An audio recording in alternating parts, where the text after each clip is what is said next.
Wabarakatuh.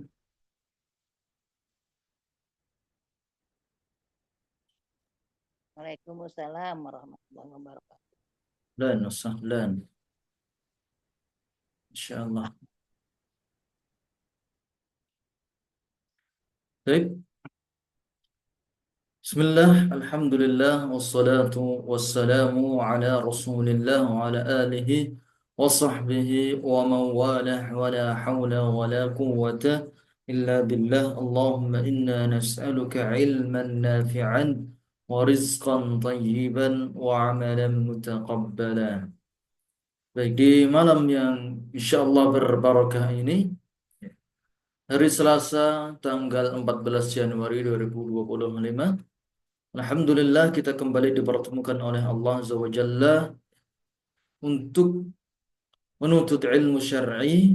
Terkhusus dalam pertemuan kali ini kita akan mempelajari ilmu fikih dalam kitab Manhajus Salikin karya Syekh Abdurrahman bin Nasir As-Sa'di. Pertemuan ini adalah pertemuan kedua, dan alhamdulillah di pertemuan kedua ini kita telah sampai ke bab sifatul wudu. Bab sifat-sifat wudu. Ya, sifat bisa diartikan dengan kaifiyah, tata cara. Bab tentang tata cara berwudu. Ya. Wudu, ya berwudu. Ya. Baik. Bismillahirrahmanirrahim. Bab sifatul wudu. Bab tentang tata cara berwudu. Wahwa, dan dia, yaitu tata cara tersebut, ya sifatul wudunya, ada beberapa poin yang di sini disebutkan oleh Syekh Abdurrahman bin Nasr As-Sa'di. Ada 9, ya, ada 9 poin yang dilakukan secara berurutan, dan di sini beliau rahimahullah tidak membaginya berdasarkan rukun atau syarat atau mustahabbat. Jadi beliau langsung memberikan tata caranya secara lengkap, ya, tanpa dijelaskan mana rukun dan mana sunnah. Kita baca terlebih dahulu, baru nanti kita akan klasifikasikan mana yang rukun dan juga mana yang sunnah. Baik, yang pertama ayyan wiya raf'al hadas. Ya. Ayyan wiya artinya dia meniatkan, dan niat merupakan salah satu dari syarat wudu. Oh ya. Syarat sahnya wudu, dia harus berniat, ya. Berniat, niat apa yang dihadirkan ketika hendak berwudu? Ya, niatnya adalah raf'ul hadas. Satu, mengangkat hadas, mengangkat hadas. Niat untuk mengangkat hadas. Awil wudu'u lis-shalah, atau niat untuk berwudu, ya, untuk salat, ya.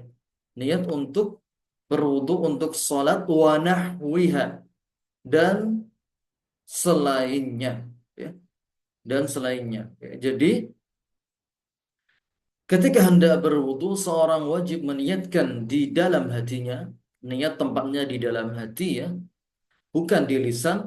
Dia meniatkan dalam hatinya ketika hendak berwudu. Melakukan wudu ini niatnya untuk mengangkat hadas, ya. Atau niat untuk berwudu untuk salat, atau berwudu untuk tawaf, atau berwudu untuk tilawatul Quran, dan seterusnya. Itu semuanya diperbolehkan, ya. Niat-niat tersebut semuanya diperbolehkan, ya. Jadi ada beberapa niat yang diperbolehkan ketika berwudu, ya. Dan kesemuanya hukumnya sama, sama-sama sah dan sama-sama mengangkat hadas, dan sama-sama boleh dilakukan untuk salat, kemudian untuk tawaf, atau untuk tilawatul Quran. Jadi nanti akan disebutkan beberapa ibadah yang disyaratkan untuk berwudu, ya. Ibadah yang disyaratkan wudu ada 3. Pertama, salat, ya. baik itu sholat wajib maupun sholat sunnah, kesemuanya harus pakai wudhu. Kemudian yang kedua adalah tawaf. Baik itu tawaf dalam haji, tawaf dalam umrah, ataupun tawaf mutlak. Tawaf mutlak itu semuanya disyaratkan untuk berwudu, bersuci terlebih dahulu. Dan amalan ketiga yaitu mashul mushaf, memegang mushaf ya, untuk tilawah. Memegang mushaf untuk bertilawah, maka itu disyaratkan, ya, diwajibkan untuk berwudu. Ya, tiga jenis ibadah ini adalah ibadah yang diminta untuk bersuci sebelumnya. Hanya di sini niat yang dihadirkan ketika berwudu boleh niat untuk sholat, boleh niat untuk tawaf, boleh niat untuk memegang mushaf, atau boleh niat untuk mengangkat hadas, atau niat untuk berwudu secara mutlak. Semuanya diperbolehkan. Wan niyatu syartun li jami'il a'mal, dan niat merupakan syarat. Ya, di sini kita kasih keterangan syarat sah wudu adalah niat. Syartun li jami'il a'mal, untuk semua amalan. Min taharah, dari taharah bersuci, wa ghairiha, dan selain bersuci. Dalilnya adalah sabda Nabi sallallahu alaihi wasallam, "Innamal a'malu binniyat wa innama likulli imri'in ma nawa." Ya. Sesungguhnya setiap amalan itu amal, ya, amalan-amalan binniyat, dengan niat. Maksudnya wajib menghadirkan niat. Pertama adalah niat ikhlas, kemudian niat untuk melakukan ibadah apa yang hendak dia kerjakan. Wa innama likulli imri'in ma nawa, dan setiap manusia, dan sesungguhnya setiap manusia, setiap hamba manawa, akan mendapatkan manawa, akan mendapatkan apa-apa manawa yang dia niatkan. Jika dia niatnya baik, maka pahalanya akan baik, balasannya akan baik. Dan jika dia niatnya buruk, maka balasannya pun juga buruk. Hadis ini muttafaqun alaih, diriwayatkan oleh Bukhari dan Muslim. Ya. Jadi yang dilakukan pertama kali ketika hendak berwudu adalah berniat, dan niat merupakan syarat. Kemudian nomor dua di sini yang disebutkan oleh Syekh Abdurrahman bin Nasir As-Sa'di, "Tsumma yaqulu bismillah." Kemudian dia mengucapkan bismillah, dan kita kasih keterangan di sini, bismillah hukumnya sunnah. Ini pendapat ya, Syafi'iyah dan juga Hanabilah berpendapat bahwasannya qaul basmalah adalah sunnah. Wa yaghsilu kaffaihi thalatha, dan yaghsil mencuci kaffaihi, telapak tangannya, thalatha itu tiga, ya, tiga kali, mencuci telapak tangan sebanyak tiga kali. Dan hukum mencuci telapak tangan hukumnya adalah sunnah, mustahab, ya, dianjurkan, dan bukan wajib. Ya. Jadi niat, ya, kita ulang, niat itu syarat dan dia wajib, ya. Kemudian qaulu bismillah, ya, ucapan bismillah sebelum berwudu itu hukumnya sunnah. Bimakna jika seorang ketinggalan membaca basmalah, maka wudunya tetap sah. Walaupun memang yang paling afdol dan paling utama adalah mengamalkan sunnah, ya, membaca basmalah sebelum berwudu. Itulah yang paling utama, dan itulah yang dicontohkan oleh Nabi Muhammad sallallahu alaihi wasallam. Baik. Kemudian mencuci telapak tangan, dan ini pun hukumnya sunnah. Baik. Kemudian summa yatamadmadu wa yastanshaqu thalathan bi thalathi ghurafatin. Tsumma yatamadmad. Yatamadmad artinya berkumur-kumur. Wa yastanshik dan istinsyak, ya. Memasukkan air ke hidung, ke lubang hidung, ya. Dengan cara dihirup, ya. Airnya dihirup, ya, kemudian dikeluarkan, istinsyar, ya. Setelah istinsyak kemudian istinsyar. Salasan, 3 kali, bisalasi ghurafatin, dengan 3 cidukan, ya. 3 cidukan, ya. Satu cidukan digunakan langsung untuk berkumur-kumur dan memasukkan air ke hidung. Itu satu paket, ya. Satu cidukan air digunakan langsung untuk berkumur dan memasukkan air ke dalam hidung. Kemudian dikeluarkan. Kemudian ambil lagi, ya. Ambil lagi, satu cidukan lagi, dikumur-kumur, masukkan air ke hidung, dikeluarkan. Kemudian ambil lagi, kumur-kumur, masukkan air ke hidung, keluarkan. Dan perbuatan ini hukumnya adalah sunnah. Ya. Menurut ulama Syafi'iyah dan juga Hanabilah, hukum tamadmad adalah dan istinsyak adalah sunnah. Bermakna kalau seorang ketinggalan berkumur-kumur, ya, atau ketinggalan istinsyak, ya, atau rongga hidungnya tidak terkena air, wudhunya tetap sah. Ya. Ingat, sunnah atau mustahab adalah ketika dia ditinggalkan tidak berdosa, ibadahnya tetap sah, tidak berdosa. Namun tentu saja yang paling afdal dan paling utama adalah istinsyak, ya, tamadmud dan istinsyak dan istinsyar 3 kali. Itulah yang paling utama. Dan Nabi SAW memerintahkan untuk asbighul wudu, ya, berwudu dengan maksimal. Dan inilah yang diminta oleh syariat. Semua ibadah diminta untuk dilakukan dengan maksimal. Berkumur-kumur dengan kuat, kemudian masukkan air ke dalam hidung itu pun juga dengan kuat. Wabalik fil istinsyak, ya. Dan kuatkanlah dalam memasukkan air ke dalam hidung. Illa antakuna sha'iman, kecuali kalau kamu berpuasa, ya. Semuanya diminta untuk dilakukan dengan maksimal. Baik. Kemudian yang kelima, thumma yaghsilu wajhahu salasan. Kemudian membasuh. Yaghsil, mencuci atau membasuh. Al-ghusl patokannya adalah ketika air itu terkena muka, ada air yang turun, ya, ada air yang menetes dari muka tersebut. Itu namanya al-ghusl. Ketika air mengenai suatu anggota tubuh, maka air itu banyak sehingga menetes.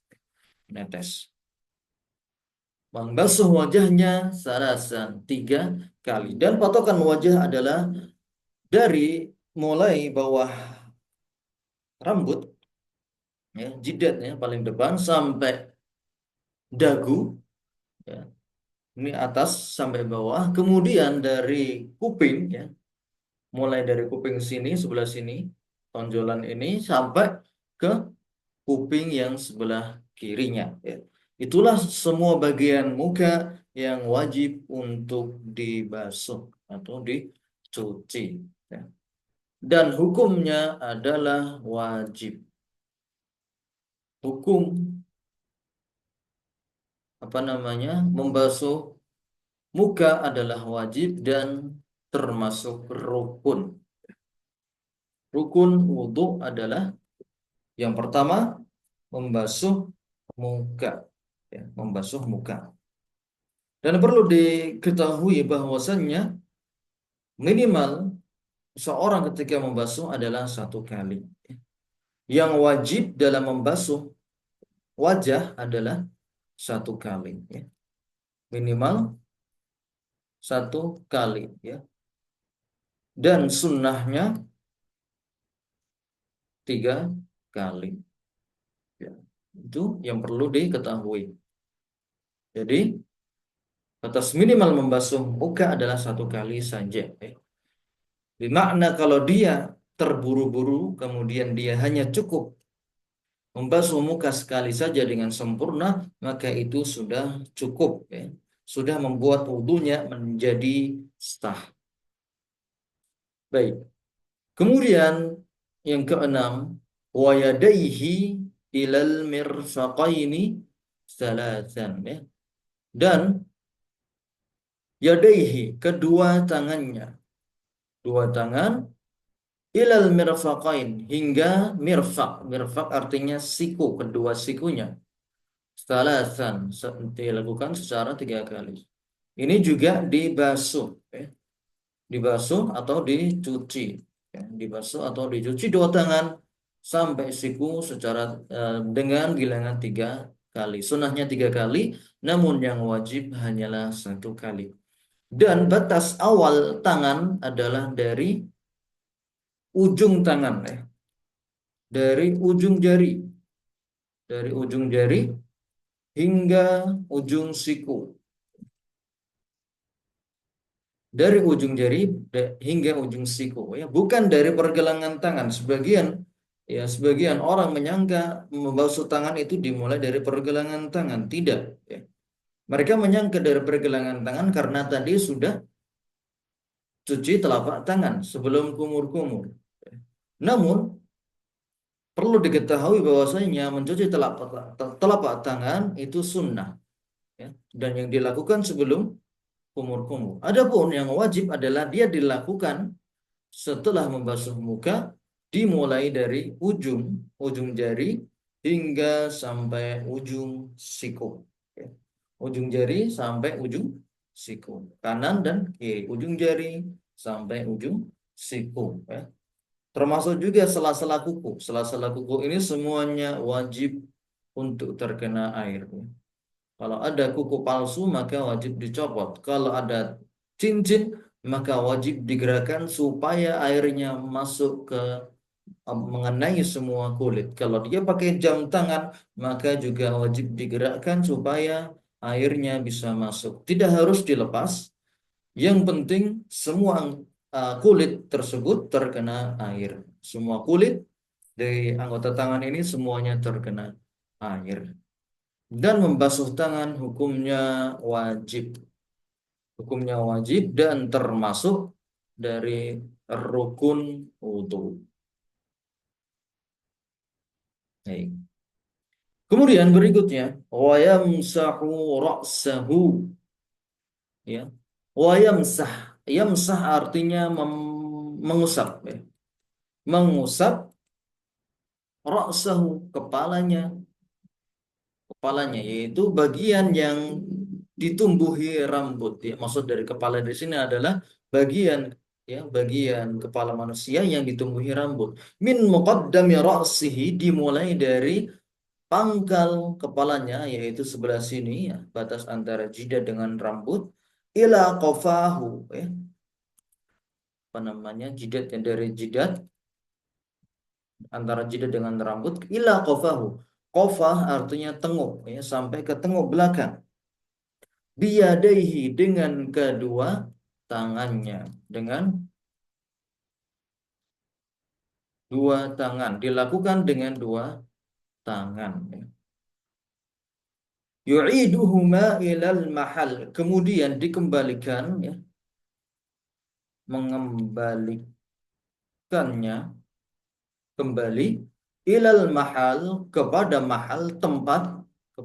tempat alladzi bada'a minhu, yang dimulai darinya, dimulai dimulai dengannya, yang dimulai dengannya, marratan wahidah, 1 kali, ya. Marrah itu kali, wahidah artinya satu, 1 kali.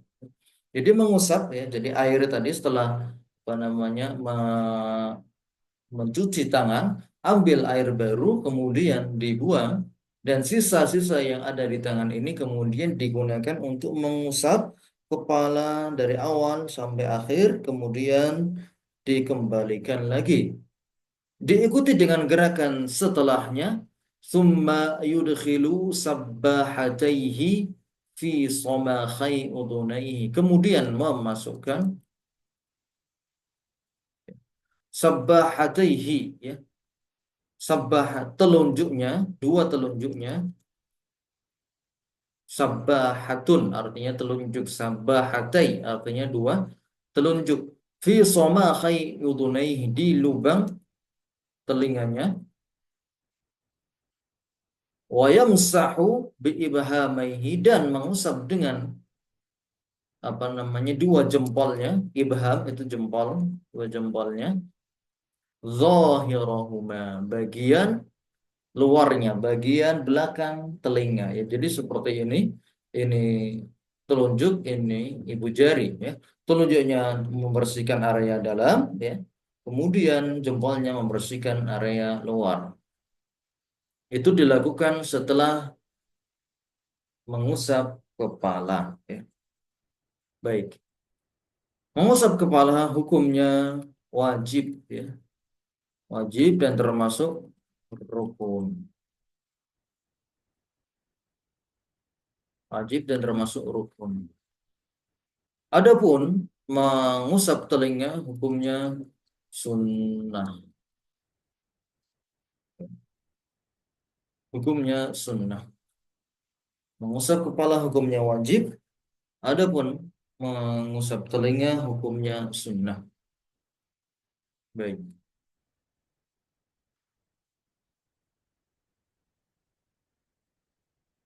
Thumma yaghsilu rijlaihi ma'al ka'baini salasan salasa.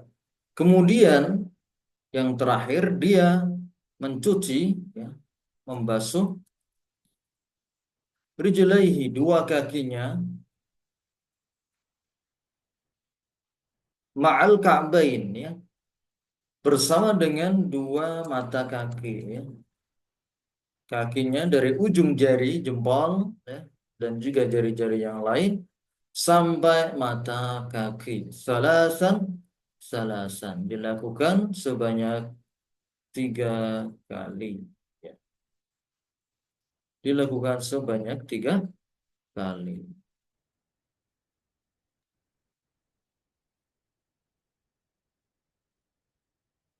Baik. Hadza akmalul wudu' alladhi fa'alahu an-nabiy sallallahu alaihi wasallam. Inilah wudu yang paling sempurna yang dilakukan oleh Nabi kita Nabi Muhammad sallallahu alaihi wasallam. Baik, tadi yang terakhir membasuh kaki hukumnya wajib, ya, dan termasuk rukun. Jadi ada 4 yang merupakan rukun, ya. 4 hal yang merupakan rukun wudu, yaitu membasuh muka, kemudian tangan, kemudian mengusap kepala, kemudian membasuh kaki, ya. Dan yang sunnah ada qaul bismillah sebelum mulai berwudu. Kemudian yang sunnah juga termasuk mencuci telapak tangan 3 kali, kemudian berkumur-kumur dan memasukkan air ke dalam hidung serta mengeluarkannya, kemudian mengusap telinga. Dan termasuk sunnah juga melakukan yang dibasuh sebanyak 3 kali, ya, membasuh muka 3 kali, kemudian membasuh kedua telapak tangan 3 kali, kumur-kumur 3 kali, membasuh muka 3 kali, mencuci kaki, mencuci tangan tangan 3 kali, kemudian kaki juga 3 kali. Yang dilakukan 1 kali hanyalah mengusap kepala. Baik. Wal fardu min dzalik, dan yang wajib dilakukan dari hal-hal di atas, al fardu, ya, yang wajib dilakukan dari hal-hal di atas, ayyaksila marratan wahidah, yang dicuci itu dilakukan 1 kali, ya. Mencuci bagian yang wajib dicuci 1 kali, mencuci atau membasuh, ya. Basuh cuma 1 kali.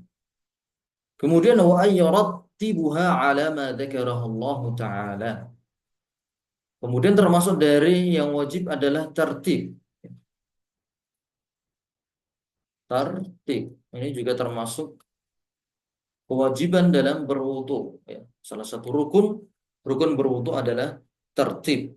Alama dzakarahu Allah taala, ya. Sebagaimana telah disebutkan oleh Allah Azza wa Jalla, ya ayyuhalladzina amanu, wahai orang-orang yang beriman, idza kuntum ila shalah, apabila kalian hendak berdiri menuju shalah, fagsilu wujuhakum, maka cucilah muka kalian, wa aydiyakum ilal marafiq, dan tangan-tangan kalian hingga sampai siku-siku, wamsahu biru'usikum, kemudian usaplah kepala kalian, wa arjulakum ilal ka'bain, dan juga kaki kalian hingga kedua mata kaki, ya. Maka di sini ayat ini berbicara tentang tertib. Lakukan ini secara tertib, ya. Muka dulu, tangan, kemudian kepala, baru kaki. Ya. Dan juga yang dilakukan oleh Nabi Shallallahu Alaihi Wasallam secara kontinu, secara terus menerus, beliau melakukannya secara tertib. Beliau tidak loncat-loncat, ya, tidak loncat dari kaki dulu kemudian ke atas atau dari ke atas kemudian ke bawah. Ya. Namun beliau melakukannya sesuai dengan urutan-urutan yang ada dalam ayat ini. Baik. Kemudian termasuk di antara hal yang wajib berikutnya, yang termasuk wajib, ya. Yang ketiga adalah alla yafsila bainaha bifasilin tawil, tidak dipisah, ya. Tidak dipisah membasuh antara satu bagian dengan bagian yang lain, bifasilin, dengan fasil, dengan pemisah, ya. Waktu pemisah yang lama, maksudnya waktu pemisahan yang lama, urfan, secara uruf, secara kebiasaan manusia, bihaitsu la yambani ba'duhu ala ba'din, yang mana tidak bisa yambani itu dilanjutkan, tidak bisa dilanjutkan ba'duhu, sebagiannya atas bagian yang lain, karena bagian yang sebelumnya telah kering. Misalnya dia membasuh muka, kemudian ditinggal ngobrol, tinggal ngobrol atau tinggal masak atau tinggal nyapu-nyapu, kemudian dia lanjutin wudhunya, membasuh tangan, tapi ternyata bagian mukanya sudah ada yang kering. Maka ketika hal tersebut terjadi, tidak bisa dilanjutkan. Dia harus mengulang lagi dari awal, harus mengulang lagi dari awal. Wa kadzalika kullu mashtaratat lahul muwalah, dan demikian pula setiap yang disyariatkan untuknya muwalah. Jadi namanya adalah muwalah. Muwalah. Bahasa Indonesianya berkesinambungan. Muwalah atau berkesinambungan. Wajib dilakukan secara berkesinambungan. Harus diikuti, ya. Satu bagian selesai langsung diikuti dengan gerakan yang lain tanpa dipisah dengan perbuatan-perbuatan yang lain. Baik, demikian tentang wudhu beserta tata caranya dan juga rincian-rinciannya. Mana yang wajib, mana yang sunnah, dan mana yang syarat. Baik, ada yang ingin ditanyakan dari tiga hal ini, dari dua halaman ini? Ada yang ingin ditanyakan? Mungkin. Ada Ustaz. Ya, tafadhol, Ibu Lani. Ini wudhu kepala untuk perempuan. Rambutnya panjang. Iya, Jadi dari jidat hingga ke tengkuk. heeh. Dibalikkan kembali ke awal. Iya. Eh, ini kalau rambutnya panjang gimana Ustaz? Kalau kita usap dari jidat sampai ke tengkuk, nggak ditarik ke awal ke depan lagi gimana ya? Kepalanya saja, Bu. Tidak seluruh rambutnya, hanya Iya. apa Kan namanya, rambutnya kepalanya. rambutnya diikat di tengkuk. Ya. Tidak harus dilepas. Kalau untuk Iya. rambut tidak. Ini kan diusap dari jidat sampai ke ikatan di tengkuk. Ya, Apakah dikembalikan lagi tuh kalau ke depan gitu? ya, sunnahnya dikembalikan. Sunnahnya dikembalikan. Kadang eh, saya pribadi agak susah menggali ke depan gitu. Ya. Kalau susah maka tidak mengapa untuk ditinggalkan, karena hukumnya sunnah. Eh, Dikembalikan lagi itu hukumnya sunnah. Al-muhim salah satu bagian kepalanya, ya, salah satu dari kepala tersebut sudah terkena air, ya. Kalau dalam mazhab Syafi'i cukup dengan tiga ruas jari itu sudah cukup, ya. Tentu saja yang paling utama adalah semuanya wajib kena, ya. Semuanya wajib kena. Kalau bisa dikembalikan, dikembalikan. terutama yang rambutnya pendek ya, atau agak yang sebisa mungkin ya dikembalikan. Tapi kalau susah ya tidak mengapa. Allahu a'lam. Seperti itu. Baik, ada lagi? Terus kalau wudhu itu tadi berarti yang eh, kita siram itu wajah ya, kita basuh wajah, Ya. tangan. Itu Hmm? wajibnya sekali aja Ustadz ya. Yang Yang 3 kali itu wajib, jadi sunnah. ha-ha. Yang wajib satu kali, yang afdal, yang paling utama adalah 3 kali. Ya. Wajibnya satu kali, Sekali saja sudah bisa ya. cukup Pak, Wajah siram sekali. satu kali. Sudah Iya. terhitung sah, terhitung sah. 3 kali lebih utama, tentu saja 3 kali lebih utama karena lebih sesuai sunnah. Tapi kalau lebih dari 3 kali atau misalnya 4 kali, 5 kali, maka itu hukumnya sudah bukan sunnah lagi, malah menjadi makruh. Oh gitu. Heeh. Kalau Jadi maksimum eh, 3 kali, 2 kali juga nggak boleh ya? Satu, dua satu, kali tiga boleh, gitu aja. Oh, dua satu kali kali boleh. boleh, 2 kali boleh, 3 kali boleh. 3 kali lebih utama. 3 kali lebih Iya. utama. Begitu. Baik Ustadz. Barakallah. Ada lagi? Pak Ustadz, saya mau tanya yang wajib-wajib tadi apa ya Pak Ustadz? Niat ya, Heeh. niat. Terus Tadi ini nggak ada ya di situ. Niat, ya nih, niat itu ya, syarat dan syarat itu wajib ya. Syarat itu wajib, pasti wajib. ya. Kemudian, Masuk ke Pak Ustadz ya? heeh, itu di Heeh. layar ada ya, ada Iya, iya. membasuh muka ya, muka, Heeh, kemudian tangan dimulai dari ujung jari sampai siku, kemudian heeh, membasuh, mengusap kepala ya, dari heeh. awal sampai tenguk, kemudian membasuh kaki. Ya. Jadi ada 4 ya anggota tubuh yang wajib di apa namanya dicuci atau dibasuh, diusap. Yang dicuci 3, yang diusap 1, yaitu kepala. Kemudian yang wajib berikutnya ini ada tartib, yaitu dilakukan secara berurutan. Kemudian yang berikutnya lagi mualah atau berkesinambungan. Seperti itu. Jadi totalnya yang wajib ada 6.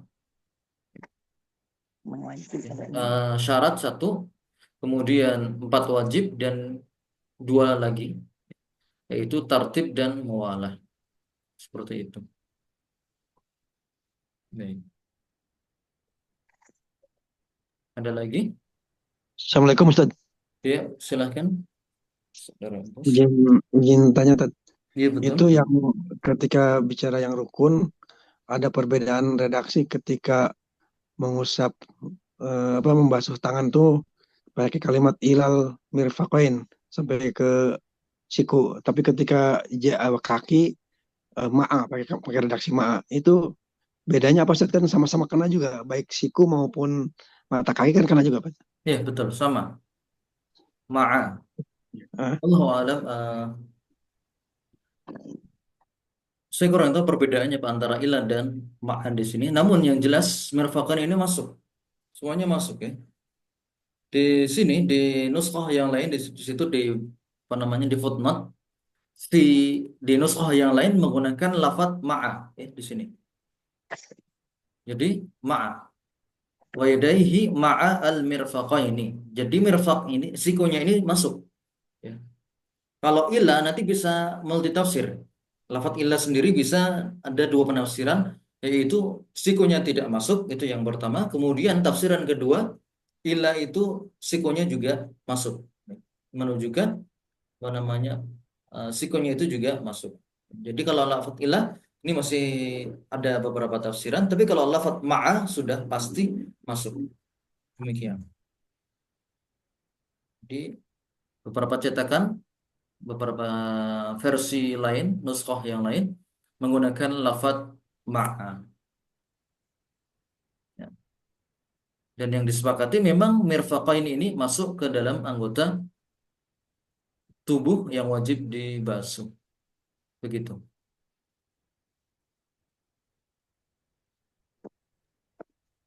Ustadz nanya lagi nih, eh, mirfaqo siku ya tadi. Iya. Jadi kalau kita sedang safar atau keluar rumah pakai gamis, Mm-mm. agak susah itu kita gulung lengannya sampai siku gimana Ustaz? Itu sah atau gimana? Yang penting airnya nyampe. Misalnya airnya nanti di apa namanya di sela-sela ya, di sela-sela ambil jari yang basah, dan jarinya dibasahin kemudian dimasukkan jari-jari tersebut ke bagian siku-sikunya. Nggak Oh, harus bisa ya terbuka Ustaz semua. ya. Nah, Harus ya kan kita nggak mungkin buka gamis ya kan. Kita lagi ya. keluar Nah, rumah nih. Berarti kita usap itu ya, kita masukkan ke sela-sela baju bisa ya Ustaz ya. bisa bisa. Nggak harus terbuka semuanya. Begitu. Demikian pula ketika apa namanya membasuh kepala ya. Kalau misalnya ada di tempat umum kan nggak mungkin buka jilbab. Dia cukup apa namanya masukkan jari tersebut ke dalam kerudungnya. Dalam kerudungnya menyentuh bagian kepalanya. Itu sudah cukup. Seperti itu. Baik.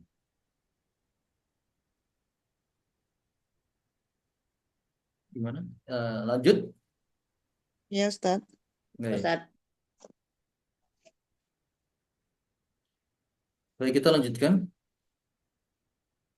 Fasal bab berikutnya fil mashi 'alal khuffaini wal jabirah. Tentang mengusap mashi itu mengusap 'alal khuffaini ya. Khuf khuf itu sepatu. Kalau zaman dulu sepatu dari kulit. Wal jabirah. Jabirah itu kalau zaman sekarang gips. Gips untuk apa namanya patah tulang. Orang yang habis patah tulang kemudian direkatkan ya supaya tidak gerak-gerak dengan pakai gips semen putih. Baik.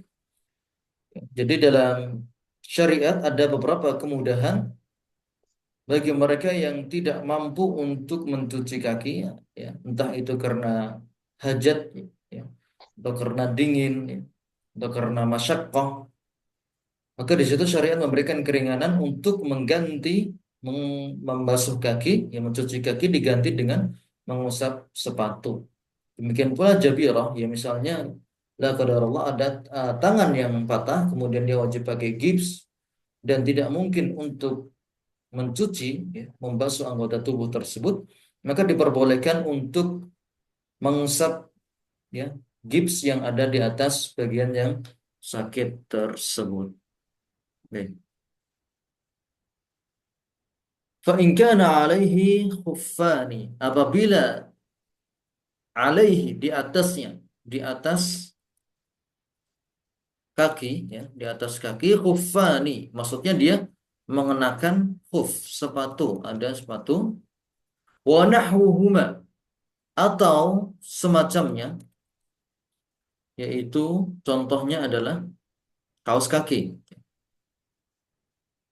Kaos kaki, sepatu atau kaos kaki, masaha alaihima insya'a. Dia mengusap di atas keduanya, ya, kaos kaki atau sepatu tersebut kanan dan kiri, insya'a jika dia mau. Ya. Ini hukumnya boleh. Hukumnya boleh. Ya. Hukumnya boleh. Namun tentu saja yang lebih utama adalah tetap berwudu seperti biasa. Berwudu seperti biasa. Ya. Jadi di sini hanya menunjukkan kebolehannya saja. Baik. Ya. Misalnya ini terjadi di daerah-daerah yang memiliki iklim yang ekstrim ya, seperti daerah dingin yang dimana seorang harus pakai kaos kaki, harus pakai sepatu yang tebal untuk melindunginya dari dingin. Kalau dicopot kemudian dibasuh, maka itu tentu saja sangat merepotkan, sangat menyusahkan, bahkan kadang bisa menyebabkan hipotermia. Maka di sini diperbolehkan untuk mengusap sepatu tersebut. Baik.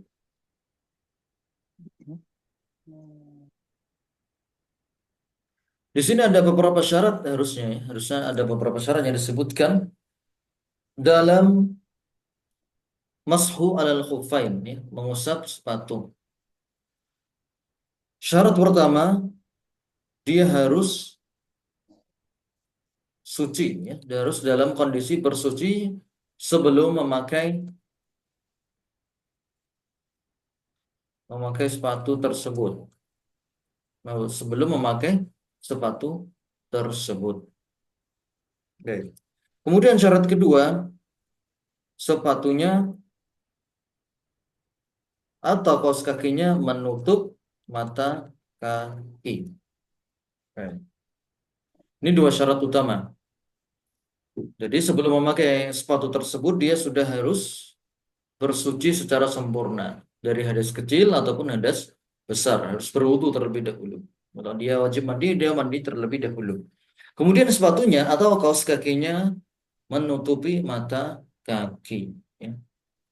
Kalau seandainya sepatunya di bawah mata kaki, maka tidak diperbolehkan mengusap sepatu tersebut. Ya. Makanya dilihat dulu sepatunya tutup mata kaki atau tidak. Kalau tidak, maka tidak bisa, tidak memenuhi syarat.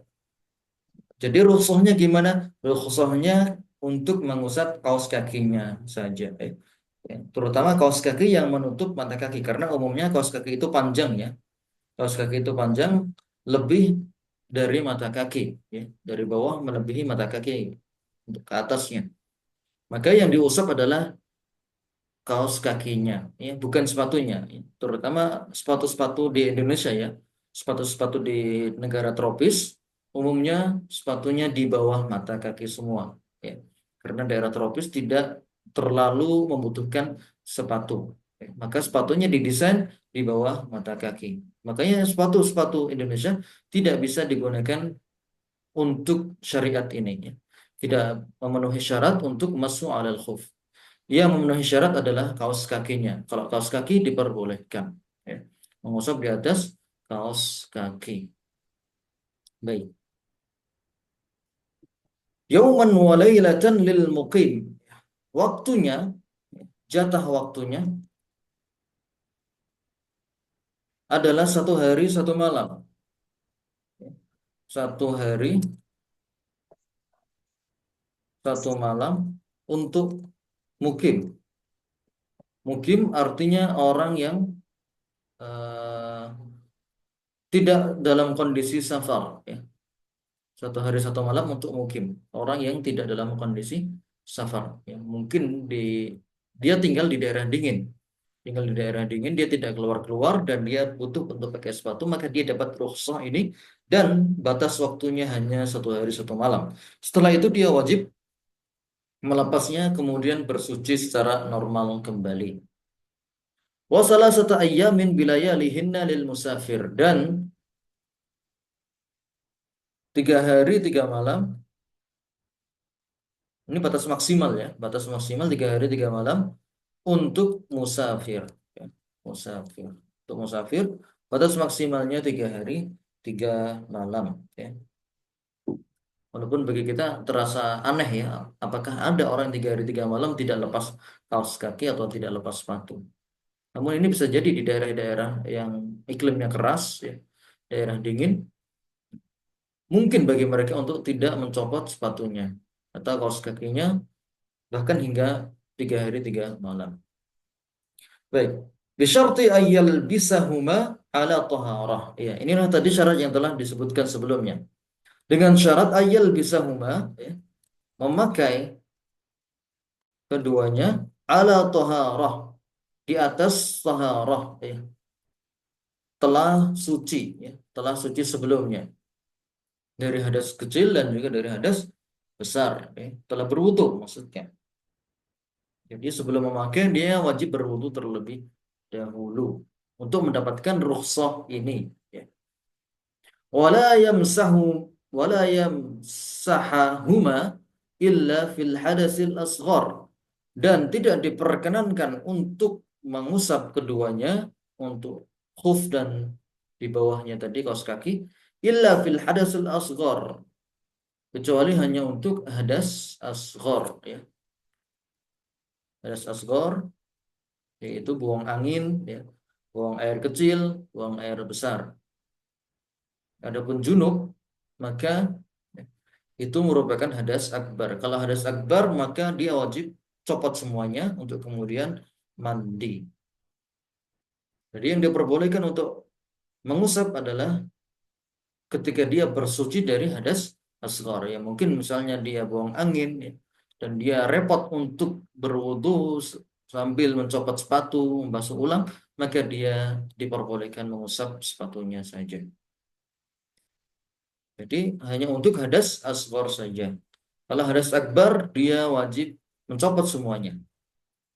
Ya, mandi seperti biasa. Mandi mengguyur tubuh secara normal dari atas sampai bawah semuanya wajib basah. Baik, kemudian dalil tentang diperbolehkannya mengusap khuf sepatu adalah hadis dari Anas secara marfu dari Nabi Shallallahu Alaihi Wasallam. Idza tawadda'a ahadukum, apabila salah satu dari kalian berwudu, ya, wala bisa khuffaihi, dan kemudian memakai khufnya, sepatunya, falyamsah alaihima, maka hendaknya, lebih bisa ini memakai ya, memakai sepatunya, falyamsah, maka usaplah, alaihima, di atas keduanya, di atas dua sepatu tersebut, wal yusalli, dan salatlah, fihima, dengan mengenakan sepatu tersebut ya, dengan sepatu tersebut ya. Jadi diperbolehkan untuk sholat menggunakan sepatu, terutama ketika safar ya, safar ke daerah-daerah gurun atau daerah hutan belantara, maka diperbolehkan untuk sholat dengan memakai sepatu atau sandal. Wala yakhla'huma, dan dia tidak melepasnya, insya'a, jika dia ingin. Wala yakhla'huma, ya. Tidak melepasnya, insya'a, jika dia ingin,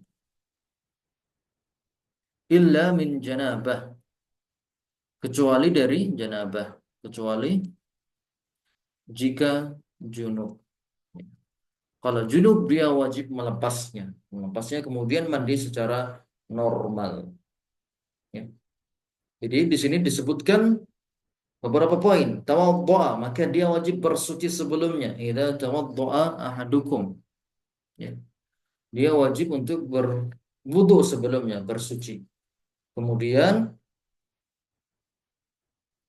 wala yakhla'huma insya'a, dan tidak melepasnya. Dia diperbolehkan untuk mengusapnya dari hadas asghar. Ketika buang angin, dia wudu lagi, dia cukup mengusap sepatunya. Illa min janabah, kecuali jika junub, maka dia wajib melepasnya. Seperti itu ya. Fa in kana ala a'dha'i wudu'ihi jabirah. Baik, kemudian loncat ke salah satu dari poin yang berkaitan, yaitu jabirah. Jabirah itu gips. Ini sudah ganti topik, subtopik ya. Fa in kana ala a'dha'i wudu'ihi, apabila di atas a'dha' itu bagian wudu'ihi, bagian wudunya, anggota wudunya, di atas bagian anggota wudunya jabirah, ada gips, ala kasrin ya. Kasrin ini patah tulang ya, ala kasrin untuk patah tulang, au dawain ala jurhin, atau di atas anggota tubuhnya ada dawa, obat ya, salon pas ya, kalau saat ini namanya salon pas, salon pas, Hansaplast, afwan, Hansaplast, ala jurhin, untuk obat ya, obat luka, karena luka, misalnya luka lecet, luka sayat, kemudian ditutupi hansaplast. Wa yadurruhu al-ghuslu, dan berbahaya jika dicuci, jika kena air ya. Jika dicuci atau jika terkena air, masahahu bil ma, dia membasuhnya, mengusapnya dengan air ya, dengan air. Jadi cukup ya, basahkan tangan, kemudian usap bagian yang eh, memakai gips tersebut.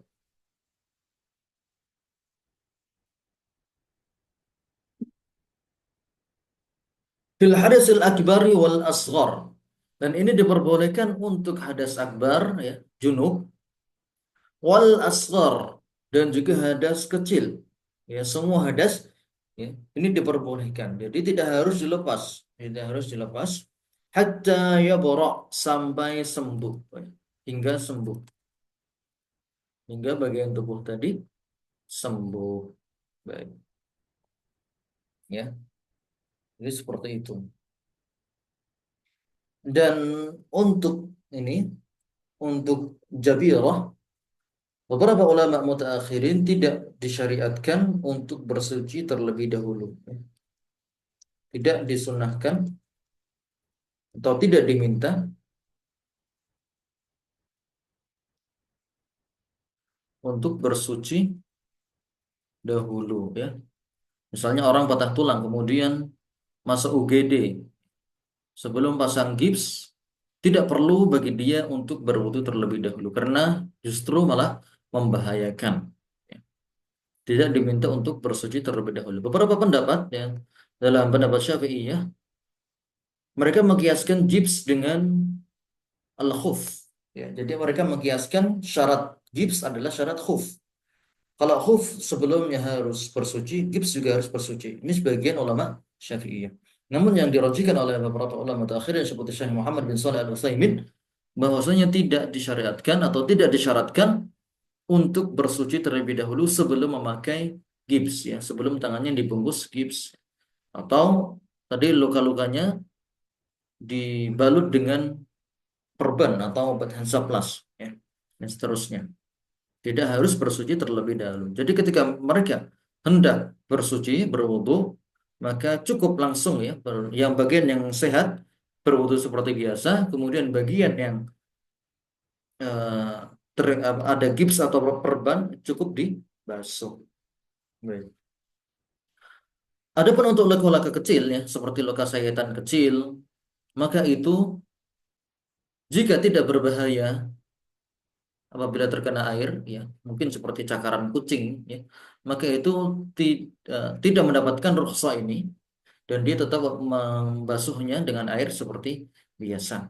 Adapun untuk luka yang besar, ya, luka besar, ya, seperti luka jatuh dari motor seperti itu yang lecet parah, maka tidak apa namanya, maka tidak boleh kena air. Kalau kena air berbahaya, maka dia mendapatkan rukhsah untuk membasuhnya. Dia dibalut perban, kemudian perbannya cukup dibasahi dengan air sedikit saja, sedikit saja. Baik. Wasifatul maskhil khuffain. Kemudian di sini kembali lagi Syekh Abdul Rahman bin Nasr As-Sa'di kembali lagi ke topik sebelumnya, yaitu mashu alal khuffain. Tata caranya, tata cara mengusap, ayyam saha aktsara zahiruhuma, ya. Diusap, ya, mengusap aksar, sebagian, aksar, aksar itu sebagian besar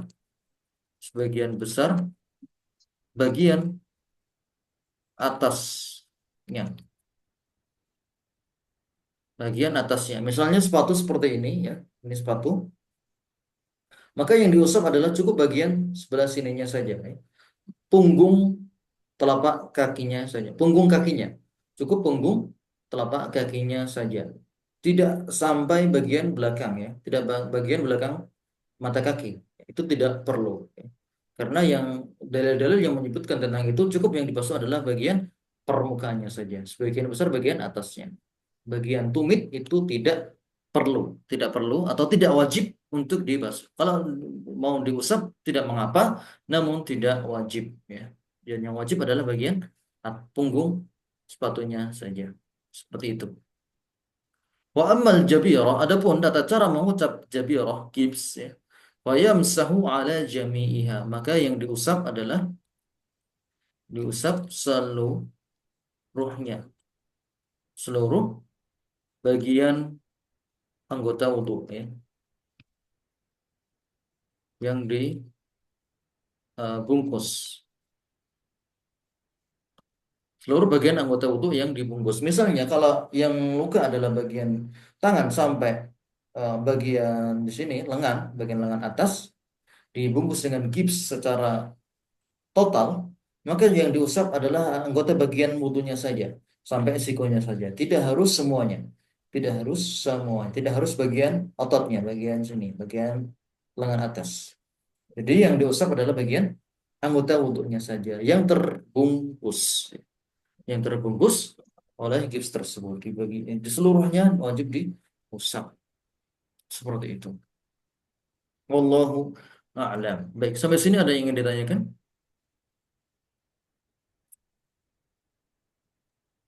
Ada Ustadz. Ya, silahkan.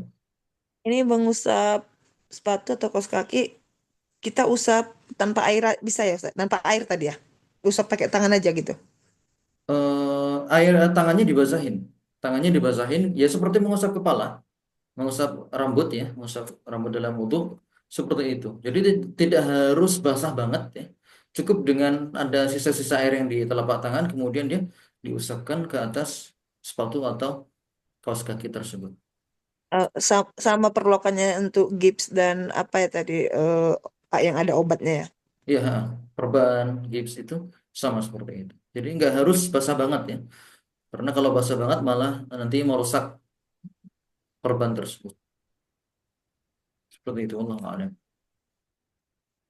Baik, ada lagi?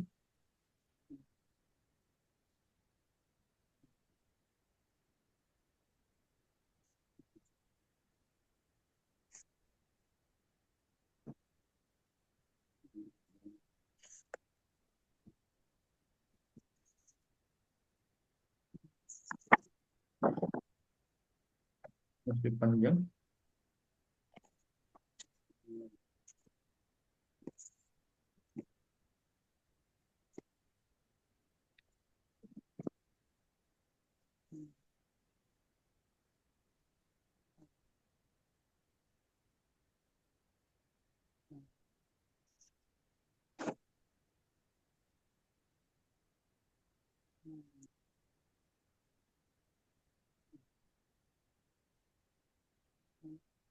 Baik, apabila tidak ada, untuk pertemuan kali ini kita cukupkan sampai sini.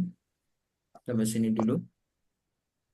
Insya Allah nanti pekan depan kita lanjutkan bab-bab berikutnya, nawaqidul wudhu, pembatal wudhu, kemudian mandi, tayamum, dan haid.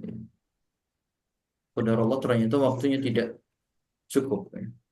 Jadi rencana kita pengen ambil banyak bab, namun ternyata tidak cukup.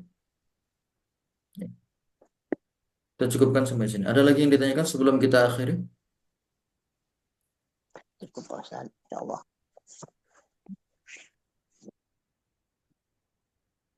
Baik, apabila tidak ada maka kita cukupkan ya. Kita tutup dengan doa kafaratul majelis. Subhanakallahumma wa bihamdika asyhadu an la ilaha illa anta astaghfiruka wa atubu ilaik.